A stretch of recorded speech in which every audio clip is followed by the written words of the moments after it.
ನಮಸ್ತೆ ಎಲ್ರಿಗೂ. Hi my dear student. See last ಕ್ಲಾಸಲ್ಲಿ ನಾವು some liquids are good conductor of electricity and some are poor conductor.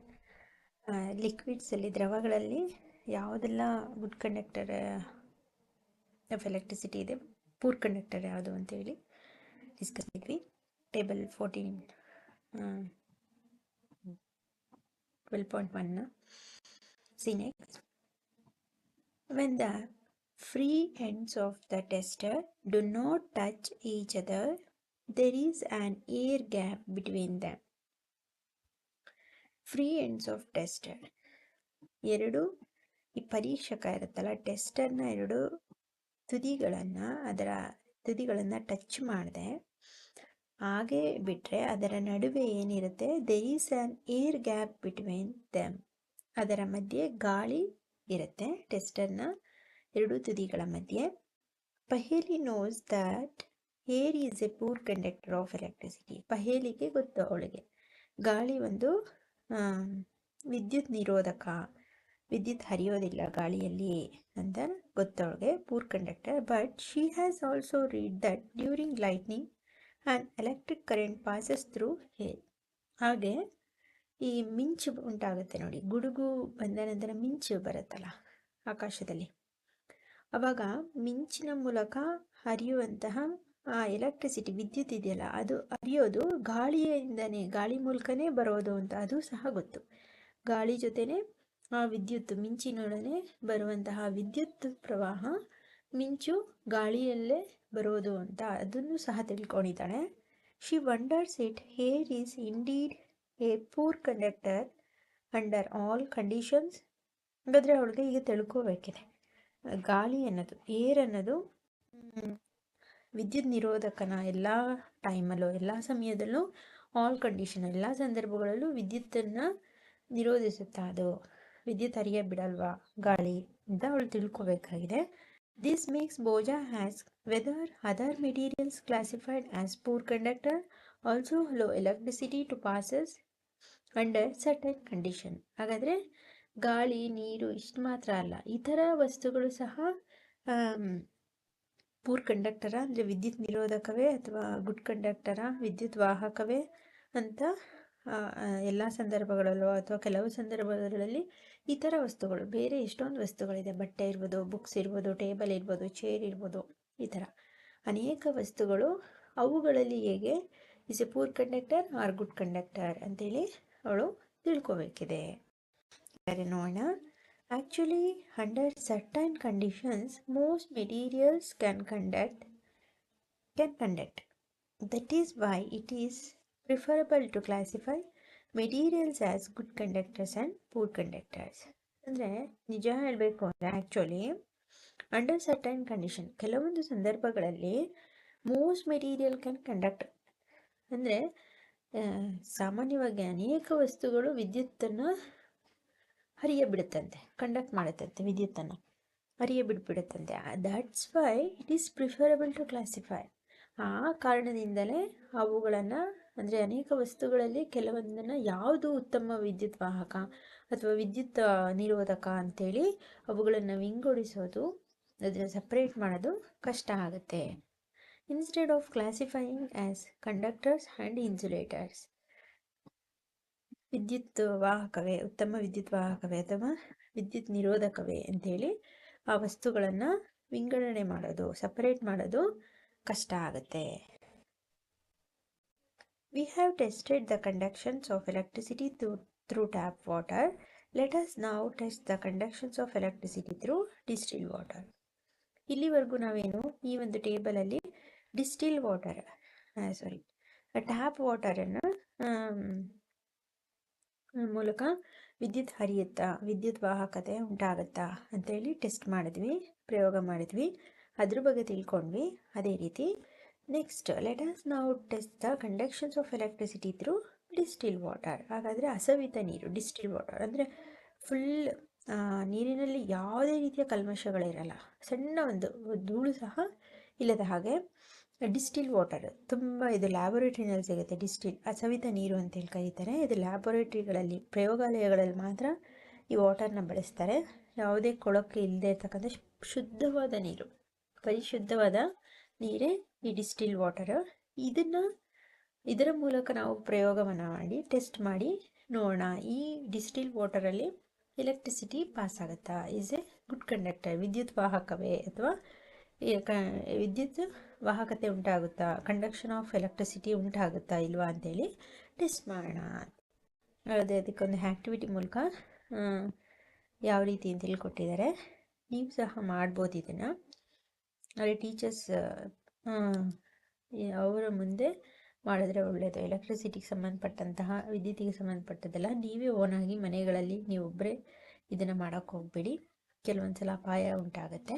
ಹಾಗಾಗಿ take about 2 teaspoonful of distilled water in a clean and dry plastic or rubber cap of the bottle. 2 ಸ್ಪೂನ್ನಷ್ಟು distil ವಾಟರನ್ನು clean ಮತ್ತು dry plastic, rubber ಅಥವಾ ಬಾಟಲ್ನಲ್ಲಿ ತಗೊಳ್ಳಿ. ಕ್ಲೀನಾಗಿರ್ತಕ್ಕಂತಹ ಒಂದು ಬಾಟಲ್ನಲ್ಲಿ 2 ಸ್ಪೂನ್ನಷ್ಟು distil ವಾಟರ್ನ ತಗೊಳ್ಳಿ. You may obtain distil water from your school science lab. ನಿಮಗೆ ಈ ಡಿಸ್ಟಿಲ್ ವಾಟರ್ ಎಲ್ಲಿ ಸಿಗುತ್ತೆ ಅಂದರೆ ನಿಮ್ಮ ಸೈನ್ಸ್ ಲ್ಯಾಬ್ಗಳಲ್ಲಿ ಇಟ್ಟಿರ್ತಾರೆ. ಇಲ್ಲ ಅಂದರೆ you may also get distil water from a medical store or a doctor or a nurse. Medical ಸ್ಟೋರಲ್ಲೂ ಡಿಸ್ಟಿಲ್ ವಾಟರ್ ಕೊಡಿ ಅಂದರೆ ಕೊಡ್ತಾರೆ, ಇಲ್ಲಾಂದರೆ ನರ್ಸ್ಗಳ ಹತ್ರ, ಡಾಕ್ಟರ್ಸ್ ಹತ್ರ ಸಿಗುತ್ತೆ. Use the tester to test whether distil water conducts electricity or not. ಆದರೆ ಟೆಸ್ಟರ್, ಪರೀಕ್ಷಕವನ್ನು ಉಪಯೋಗಿಸ್ಕೊಂಡು ಡಿಸ್ಟಿಲ್ ವಾಟರ್ನಲ್ಲಿ, ಹಸವಿತ ನೀರಲ್ಲಿ ವಿದ್ಯುತ್ ಹರಿಯುತ್ತಾ ಇಲ್ವಾ ಅಂತೇಳಿ ಪರೀಕ್ಷೆ ಮಾಡೋಣ. What do you find? Does distil water conduct electricity? ಹಾಗಾದರೆ ಟೆಸ್ಟರ್ನ ಮೂಲಕ ಪರೀಕ್ಷಿಸಿದಾಗ ಈ ಒಂದು ಹಸವಿತ ನೀರು ಡಿಸ್ಟಿಲ್ ವಾಟರಲ್ಲಿ ಎಲೆಕ್ಟ್ರಿಸಿಟಿ ಕಂಡಕ್ಟ್ ಆಯಿತಾ ಇಲ್ವಾ ಅಂತೇಳಿ ಕೇಳ್ತಿದ್ದಾರೆ. ನಾವು dissolve A pinch off common salt in distil water, again test. ಹಾಗಾದರೆ ಅದು ಟೆಸ್ಟ್ ಮಾಡಿದ ನಂತರ ಬರೀ ಡಿಸ್ಟಿಲ್ ವಾಟರ್ನ ಒಳಗೆ ಟೆಸ್ಟರ್ನ ಇಟ್ಟು ನೋಡಿ ಎಲೆಕ್ಟ್ರಿಸಿಟಿ ಪಾಸ್ ಆಯ್ತಾ ಇಲ್ವಾ ತಿಳ್ಕೊಳ್ಳಿ. ಇನ್ ಕೇಸ್ ಎಲೆಕ್ಟ್ರಿಸಿಟಿ ಪಾಸ್ ಆಗಲಿಲ್ಲ ಅಂದರೆ ಆ ಡಿಸ್ಟಿಲ್ ವಾಟರ್ಗೆ ಸ್ವಲ್ಪ ಪಿಂಚ್ ಆಫ್, ಸ್ವಲ್ಪ ಒಂದು 2 ಚಿಟಿಕೆಯಷ್ಟು ಉಪ್ಪು, ಸಾಲ್ಟನ್ನು ಹಾಕಿ ಎಗೇನ್ ಟೆಸ್ಟ್. ಮತ್ತು ಆ ಸಾಲ್ಟ್ ಹಾಕಿರ್ತಕ್ಕಂಥ ಡಿಸ್ಟಿಲ್ ವಾಟರ್ನ, ಮಿಕ್ಸ್ ಮಾಡಿರ್ತಕ್ಕಂತಹ ಡಿಸ್ಟಿಲ್ ವಾಟರ್ನ ಟೆಸ್ಟ್ ಮಾಡಿ. What do you conclude this time? ಹಾಗಾದರೆ ಈ ಸಾಲ್ಟನ್ನ ಆ್ಯಡ್ ಮಾಡಿದ್ಮೇಲೆ ಏನು ನಿಮ್ಮ ಕನ್ಕ್ಲೂಷನ್ ಬರುತ್ತೆ ಅದನ್ನು ನೋಟ್ ಮಾಡಿ. When salt is dissolves in distil water we obtain salt solution. ನಾವು ಆ ಹಸವಿತ ನೀರಿಗೆ ಅಂದರೆ ಡಿಸ್ಟಿಲ್ ವಾಟರ್ಗೆ ಸಾಲ್ಟನ್ನು, ಉಪ್ಪನ್ನು ಆ್ಯಡ್ ಮಾಡಿದ ಮೇಲೆ ಆ ನೀರು ಏನಾಯಿತು? ಸಾಲ್ಟ್ ಸೊಲ್ಯೂಷನ್, ಉಪ್ಪಿನ ದ್ರಾವಣವಾಗಿ ಬದಲಾಯಿತು. This is A conductor of electricity.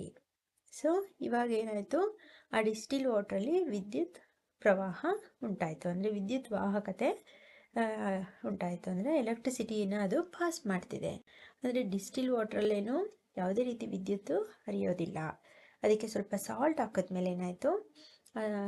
ಲವಣಗಳು ಇದ್ದಿದ್ದರಿಂದ, ಕೆಲವೊಂದು ಲವಣಗಳು ಇರೋದ್ರಿಂದ ಏನಾಗುತ್ತೆ? ಆ ಡಿಸ್ಟಿಲ್ ವಾಟ್ರಲ್ಲಿ ಎಲೆಕ್ಟ್ರಿಸಿಟಿ ಪಾಸ್ ಆಯಿತು, ಕಂಡಕ್ಟ್ ಆಗಿದೆ. The water that we get from sources such as taps, hand pumps, wells and ponds is not pure. ಆದರೆ ನಾವು ಹಿಂದೆ ತೆಗೆದುಕೊಂಡಿದ್ದಂತಹ ನೀರು ಯಾವುದ್ಯಾವುದು? ಟ್ಯಾಪ್ ವಾಟರ್, ನಲ್ಲಿ ನೀರು, ಹ್ಯಾಂಡ್ ಪಂಪ್, ಕೈ ತೊಳೆಯುವಂತಹ ಕೆಲವೊಂದು ನೀರು, ಬಾವಿ ನೀರು, ವೆಲ್ಸ್, ಪಾಂಡ್ಸ್ ಆಫ್ ವಾಟರ್, ಕೊಳದ ನೀರು, ಇವೆಲ್ಲವೂ ಶುದ್ಧ ನೀರಲ್ಲ, ಶುದ್ಧ ನೀರು ಅಲ್ಲ. It may contain several salts dissolves in it. ಬಾವಿ ನೀರು, ಕೆರೆ ನೀರು, ಕೊಳದ ನೀರು, ಇವುಗಳಲ್ಲೆಲ್ಲ ಏನಿದೆ? ಸ್ವಲ್ಪ ಪ್ರಮಾಣದ ಲವಣ, ಸಾಲ್ಟ್ಸ್ ಡಿಸಾಲ್ವ್ ಆಗಿದೆ, ಕರಗಿರುತ್ತದೆ. Small amounts of mineral salts are naturally present in it. ಸ್ವಲ್ಪ ಪ್ರಮಾಣದ ಖನಿಜ ಲವಣಗಳು ಆ ನೀರಿನಲ್ಲಿ ಇದ್ದೇ ಇರುತ್ತೆ. ಅಂದರೆ ಟ್ಯಾಪ್ ವಾಟರಲ್ಲಿ, ಬಾವಿಯ ನೀರಲ್ಲಿ, ಅದೆಷ್ಟೇ ಶುದ್ಧ ನೀರು ಅಂದರೂ ಅವುಗಳಲ್ಲಿ ಸ್ವಲ್ಪ ಪ್ರಮಾಣದ ಲವಣಗಳು ಕರಗಿರುತ್ತೆ. This water is thus a good conductor of electricity. ಈ ರೀತಿ ಲವಣಗಳು ಇರ್ತಕ್ಕಂತಹ, ಕೆಲವೊಂದು ಸಾಲ್ಟ್ ಇರ್ತಕ್ಕಂತಹ ಇಂಥ ನೀರಿನಲ್ಲಿ ಏನು ಎಲೆಕ್ಟ್ರಿಸಿಟಿ ಪಾಸ್ ಆಗುತ್ತೆ, ವಿದ್ಯುತ್ ವಾಹಕತೆ ಉಂಟಾಗುತ್ತೆ. They can conduct electricity. On the other hand distil water is free of salt.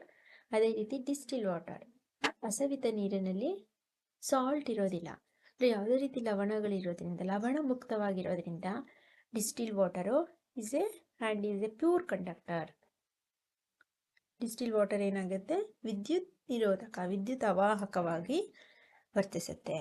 ಅರ್ಥ ಆಯ್ತಾ? ಡಿಸ್ಟಿಲ್ ವಾಟರ್ನಲ್ಲಿ ಯಾಕೆ ಎಲೆಕ್ಟ್ರಿಸಿಟಿ ಕಂಡಕ್ಟ್ ಆಗಲ್ಲ ಅಂದರೆ, because the free of salts, ಅದರಲ್ಲಿ ಯಾವುದೇ ರೀತಿಯ ಲವಣಗಳು ಇರೋದಿಲ್ಲ. ಸೊ ಹಾಗಾಗಿ distil water is a poor conductor or cannot conduct electricity. ಅರ್ಥ ಆಯ್ತಾ? Okay. Small amounts of mineral salts present naturally in water are beneficial for human health. ಸ್ವಲ್ಪ ಪ್ರಮಾಣದ ಖನಿಜ ಲವಣಗಳು ನೀರಿನಲ್ಲಿ ಇರೋದ್ರಿಂದ, ಅಂದರೆ ಪ್ರಕೃತಿಯಲ್ಲೇ ಸ್ವಲ್ಪ ಪ್ರಮಾಣದಲ್ಲಿ ನ್ಯಾಚುರಲ್ ಆಗಿ ವಾಟರಲ್ಲಿ ಸ್ವಲ್ಪ ಪ್ರಮಾಣದ ಲವಣಗಳಿರೋದ್ರಿಂದ ಅದು ನಮ್ಮ ಮನುಷ್ಯನ ಹೆಲ್ತಿಗೂ, ಅವನ ಆರೋಗ್ಯಕ್ಕೂ ಒಳ್ಳೆಯದೇ. However these salts make water a good conductor. ಅಲ್ಲದೆ ಈ ಒಂದು ಲವಣಯುಕ್ತ ಸಾಲ್ಟ್ ವಾಟರಲ್ಲಿ, ಲವಣಗಳಿರ್ತಕ್ಕಂತಹ water is a good conductor, ಒಂದು ಉತ್ತಮ ವಿದ್ಯುತ್ ವಾಹಕವಾಗಿರುತ್ತೆ.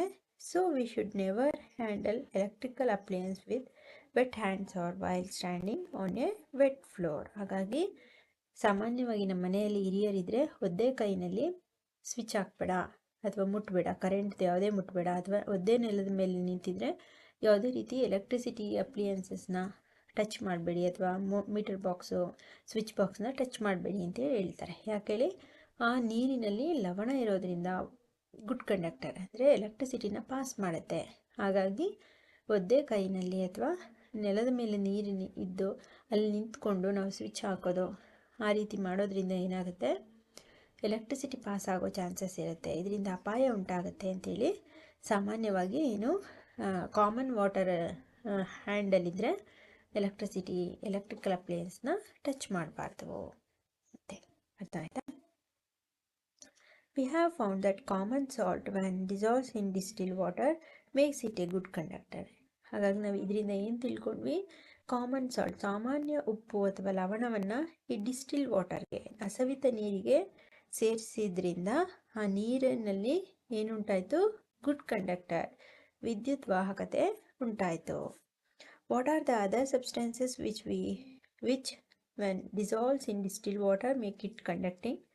Let us find out. ಹಾಗಾದರೆ ಈ ಡಿಸ್ಟಿಲ್ ವಾಟರ್ಗೆ ಸಾಲ್ಟ್ ಹಾಕಿದ್ರಿಂದ ಅಲ್ಲಿ ಗುಡ್ ಕಂಡಕ್ಟರ್ ಆಯಿತು, ಎಲೆಕ್ಟ್ರಿಸಿಟಿ ಪಾಸ್ ಆಯಿತು. ಹಾಗಾದರೆ ಅದೇ ಡಿಸ್ಟಿಲ್ ವಾಟರ್ಗೆ ಸಾಲ್ಟ್ ಅಲ್ಲದೆ ಬೇರೆ ಇನ್ಯಾವ ವಸ್ತುಗಳನ್ನ, ಅದರ್ ಸಬ್ಸ್ಟೆನ್ಸಸ್, ಇನ್ನಿತರ ವಸ್ತುಗಳನ್ನ, ಯಾವ ವಸ್ತುಗಳನ್ನ ಸೇರಿಸೋದ್ರಿಂದ ಆ ಡಿಸ್ಟಿಲ್ ವಾಟರ್ನಲ್ಲಿ ನಾವು ಕಂಡಕ್ಟಿಂಗ್ ಎಲೆಕ್ಟ್ರಿಸಿಟಿ ಮಾಡ್ಬೋದು, ಎಲೆಕ್ಟ್ರಿಸಿಟಿ ಕಂಡಕ್ಟ್ ಆಗುತ್ತೆ, ವಿದ್ಯುತ್ ವಾಹಕತೆ ಉಂಟಾಗುತ್ತೆ ಅನ್ನೋದನ್ನು ತಿಳ್ಕೊಳ್ಳೋಣ.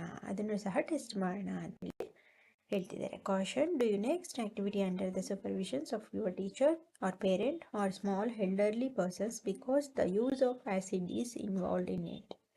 ನೆಕ್ಸ್ಟ್ ನೀವು ಆ್ಯಸಿಡ್, ಅಂದರೆ ಆ್ಯಸಿಡ್ನ ತಗೋತಿದ್ದಾರೆ ಟೆಸ್ಟ್ ಮಾಡೋದಕ್ಕೆ, ಆಮ್ಲವನ್ನು, ಈ ಆಮ್ಲದ ಜೊತೆ, ಆ್ಯಸಿಡ್ ಜೊತೆ ನೀವು ಪರೀಕ್ಷೆಯನ್ನು ಮಾಡಬೇಕಾದ್ರೆ, ಟೆಸ್ಟನ್ನು ಮಾಡಬೇಕಾದ್ರೆ ನಿಮ್ಮ ಟೀಚರ್ಸ್ ಅಥವಾ ಪೇರೆಂಟ್ಸ್ ಅಥವಾ ಹಿರಿಯರ ಸಜೆಷನ್ನ ತಗೊಂಡು ಅವರ ಮುಂದೆ ಈ ಪ್ರಯೋಗವನ್ನು ಮಾಡಿ, ನೀವೊಬ್ಬರೇ ಯಾವುದೇ ಕಾರಣಕ್ಕೂ ಮಾಡಬೇಡಿ ಅಂತೇಳಿ.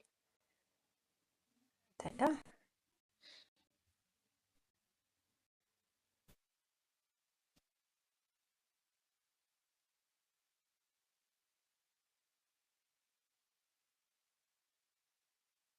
ಆಕ್ಟಿವಿಟಿ 11.5 ಇದನ್ನು ನೆಕ್ಸ್ಟ್ ಕ್ಲಾಸಲ್ಲಿ ಕಂಟಿನ್ಯೂ ಮಾಡೋಣ. ಏನಾದ್ರು ಡೌಟ್ಸ್ ಇತ್ತು, ಅರ್ಥ ಆಗಲಿಲ್ಲ ಅಂದರೆ ನಾನು ಡಿಸ್ಕ್ರಿಪ್ಷನಲ್ಲಿ ಕಮೆಂಟ್ ಮಾಡಿ, ಆ್ಯಂಡ್ ಈ ವಿಡಿಯೋಸ್ ನಮ್ಮ ಫ್ರೆಂಡ್ಸ್ಗಳಿಗೂ ಶೇರ್ ಮಾಡಿ, ಅವರು ಈಸಿಯಾಗಿ ಅರ್ಥ ಮಾಡ್ಕೊಳ್ಳಿ.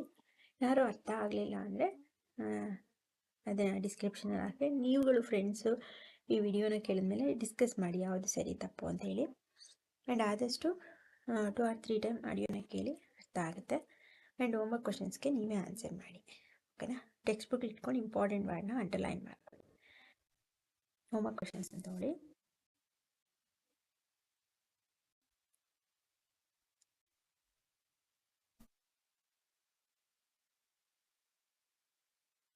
Why during the lightning the electricity passes through air? ಯಾಕೆ ಲೈಟನಿಂಗ್, ಮಿಂಚು ಉಂಟಾದಾಗ ಎಲೆಕ್ಟ್ರಿಸಿಟಿ ಗಾಳಿ ಜೊತೆ ಪಾಸ್ ಆಗುತ್ತೆ ಅಂತೇಳಿ, ಅದಕ್ಕೆ ಆನ್ಸರ್ ಮಾಡಿ.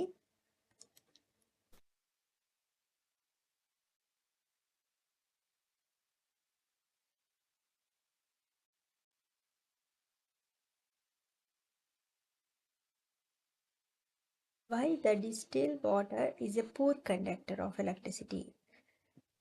Distilled water ಯಾಕೆ ಎಲೆಕ್ಟ್ರಿಸಿಟಿ ಪೂರ್ ಕಂಡಕ್ಟರ್ ಆಗಿರುತ್ತೆ. And how the distilled water conduct electricity explain. ಅದು ಒಂದು, ಅದಕ್ಕೆ ಆನ್ಸರು ಇಲ್ಲಿ ಸಿಗುತ್ತೆ. Why the distil water poor conductor ಅನ್ನೋದಕ್ಕೆ ಇಲ್ಲಿಂದ ಆನ್ಸರ್ ಸಿಗುತ್ತೆ. ಹಾಗೆ ಆ ಡಿಸ್ಟಿಲ್ ವಾಟರ್ನ ಗುಡ್ ಕಂಡಕ್ಟರ್ ಆಗಿ ಮಾಡೋದು ಹೇಗೆ ಅದನ್ನು ಎಕ್ಸ್ಪ್ಲೈನ್ ಮಾಡಿ ಅಂತ ಇಲ್ಲಿಂದ. When salt is dissolves added, salt add ಮಾಡೋದ್ರಿಂದ ಅಲ್ವಾ.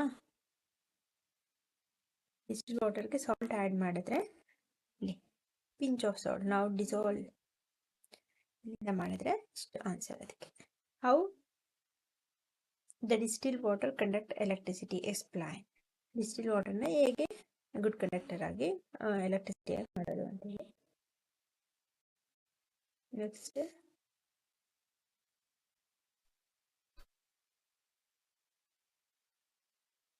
ವೈ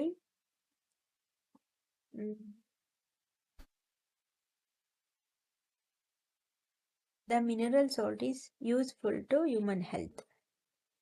ಯಾಕೆ ಮಿನರಲ್ ಸಾಲ್ಟು ಮನುಷ್ಯನ ಆರೋಗ್ಯಕ್ಕೆ ಯೂಸ್ಫುಲ್, ಉಪಯೋಗ ಆಗಿದೆ, ಉಪಯೋಗ ಅಂತೇಳಿ ಬರಿಬೇಕು. ಅಂದರೆ ನಿಮಗೆ ಸಿಗುತ್ತೆ.